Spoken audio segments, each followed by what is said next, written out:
Hi, I'm Paula from MeMakeyThings.com, and today I'm going to show you how to clean and shine sterling silver jewelry without dulling it.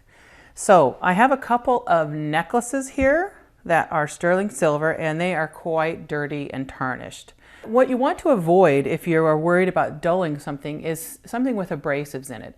A lot of people recommend toothpaste, but some toothpaste has a lot of abrasives in it. So that is something you want to be careful about. And there are jewelers, when they create a piece and polish it, they start out with a gritty material and then it's just like sandpaper. You start with a rough one and then polish down to the fine one. And that's how they get a nice shine. That's not something that you as a layperson really want to do if you're just polishing your jewelry at home.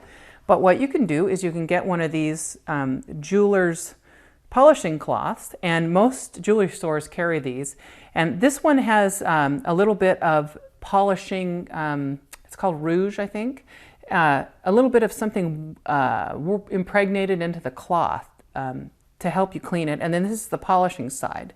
This is another little one that I think is just kind of a polishing side, but you can see it takes a lot of the tarnish off. So I'm going to show you with this one, because it's a little bit thicker, how quickly it will shine up.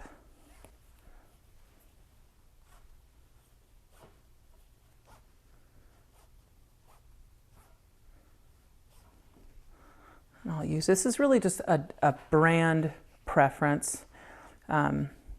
Different jewelers carry different ones,